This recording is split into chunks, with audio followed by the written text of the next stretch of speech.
Beach FM, locals talking to locals. Beach FM, wonderful to welcome a winner of the first Pages Prize, awarded by Sebastian Fawkes, no less.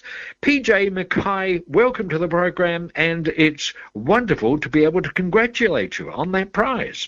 Oh, thank you so very much, John. Lovely to be here.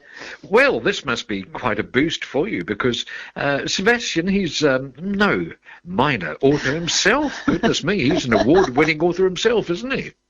He is, yeah, and is one that's for emerging authors. Yes. And we had to send in the first 5 pages of our novel, which is about half a chapter. And what they're looking for is pages that are going to grip the reader and encourage them, entice them to read on. And Sebastian Fawkes said with my pages that, for one, transported him to a place that he'd never been before, which was a sardine factory in Yugoslavia, and he felt that that my characters were ready to charge on and to tell a good story. So yeah, I'm honoured. It was a fabulous thing to happen in lockdown. So it's all about the hook, which sort of ties in with sardines in a way. I imagine you catch sardines with nets, don't you? No one's made that connection before, John, but yes. May I call you Pip? Yes, you may. Oh, well, I don't want to call you PJ all the time through. But Pip, what is the fascination with Yugoslavia and sardine factories?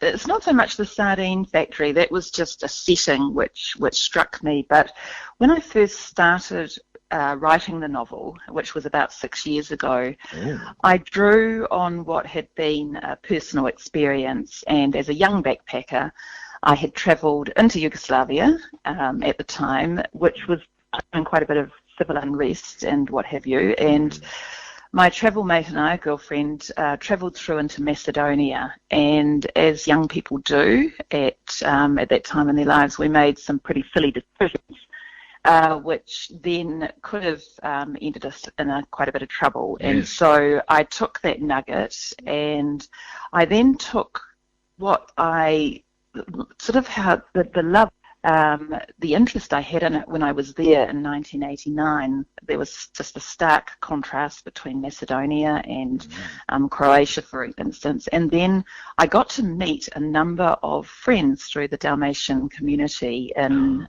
Auckland. And I just started hearing some stories. I learned about the immigrant story. I learnt that that group of people had made a really strong contribution to New Zealand, and the story just kind of took off, and it wouldn't let me go. Well, I can hear that. That's interesting. This is before the split up of Yugoslavia, was it?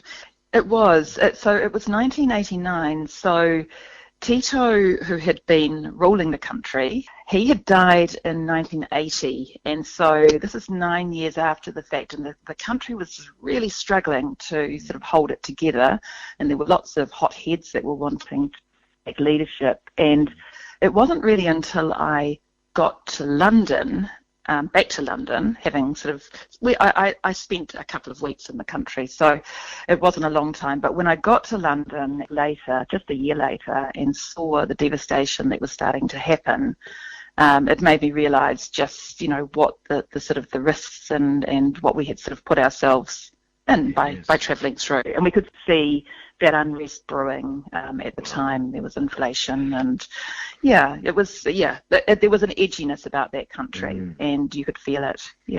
And of course it later broke out into an absolutely horrible war with the Serbs and the Croats and everything all splitting up, and it seemed to be seriously really, really bad blood. So a lot of historical context, I should imagine. So it's always been a country that's had that conflict going on. It really is in its past. But it provided that background and an interesting setting.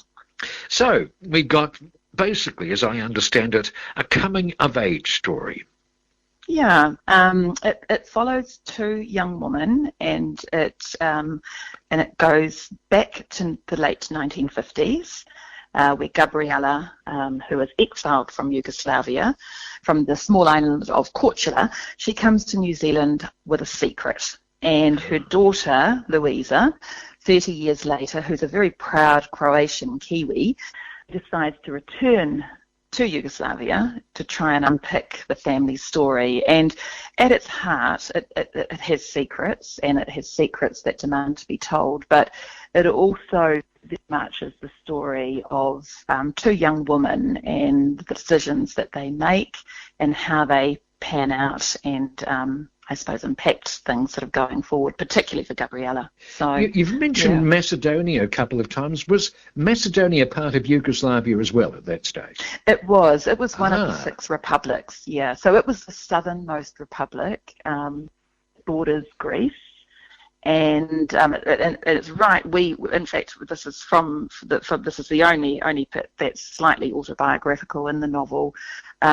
We travelled into Macedonia from the northwest corner, so right up by by Albania, and it was a very, very remote border that we crossed through into a country that in Macedonia was probably the least of all the republics at that time. So it felt like we were stepping back into time. Right. It seems as if it's a fascinating place to base a story. Pip, I've got to ask you, how on earth can only that be the only bit that is slightly autobiographical? If you've been there and done that, why don't you write it down? I guess what really grabbed me and what I wanted to do. This is my first novel, and so I was learning to write the novel, or the whole writing process as I was going along. But I think for a novel, I think you've got to, the part of the joy is letting yourself escape and go off on a creative journey. And it was really Dr. Paula Morris, when I did my master's through Auckland University, when I took the story to that course, Dr. Paula Morris, who said to me, Pip, it's Gabriella's story that must be told. And that just allowed me then to take that creative sort of path and go back in time, because I hadn't been born in the late 50s, so I enjoyed transporting myself back there to another era and doing the research and what have you to really embed myself in that time and to really just start sitting beside Gabriella and just realizing what it was, who she was as a character and what she was going to do and what was her story. So that was, that's why I hope that answers your question. It wasn't, yes, it does. I'm interested, I like it. This is a historical novel, and it's important for me to bring in the research and to really make sure that it's set properly in time and place. But it's a novel, and it's a story that I hope is going to carry people away, and it's a story that I hope people will talk about. It's a great book. It's a great book, no doubt about that. Now, the reason that I asked the question was, if you haven't been there and done that, and you've got to do all this research, gosh, that sounds like a lot of work. Does that explain why it took so long to write the story? I think it would be a little false of me to say that was the reason. I think that that part of crafting a novel, for me anyway, I was approaching it with no knowledge, so there was a lot of learning in terms of crafting the novel. But sometimes I think novels, they do just take that time to settle, and there was a lot of research involved, and it happened all the way through the process. So, and it was the kind of research where sometimes it just involved talking to people. So the members of the Croatian club here in Auckland, they were great at sharing their stories, and I was able to sort of grab snippets from there. They've got a great museum at the club, which is perfect for resources. But I drew on books written by Yugoslavian writers. Amelia Badistic is a Croatian New Zealander who wrote a number of fabulous books, so I drew on that. I drew on Stephen Jelisic's book about Croatian immigrants, and that allowed me to see the sort of the breadth of influence that they'd had in New Zealand, and to make sure that I had the names right and that I had the timing right for my characters. And I particularly focused on the stonemasons who came up from Korčula in the late in the 20s, and they were very influential in New Zealand. They helped construct contracts to help construct the Tamaki seawall. And what really interested me was with the Napier earthquakes. They were the people that were contracted to do all the curbing, redo all the curbing and things in Napier. So it's those sort of things that you learn when you research for a novel, which are almost they're like bonus. And they're just bonus material, and I just loved it. I loved it. I loved looking back on the books. There were photographs. There were all sorts of things that you could, pull through. Yeah. Well, you see, we learn so much, don't we, by reading and also, obviously, by writing, because I had some knowledge of the amazing contribution the Croats have made to New Zealand, up in the gum fields and the vineyards, etc., but it goes so much further. So this is wonderful, and it's great that the book, I believe, is out. However, I'm not able to gate crash the launch party tonight, am I? No, you are not. But luckily, the lockdown story with this book has just gone hand in hand, but it was, as it has for so many of us, but no, the launch party can't go ahead, but the book is available for sale in all good bookstores. And I will be coming to Wellington, hopefully, once we can get out of lockdown. And I have got an event at Unity planned for September, I hope. Oh, lovely. The 10th is what we're looking at. So if you can join me then, that would be great.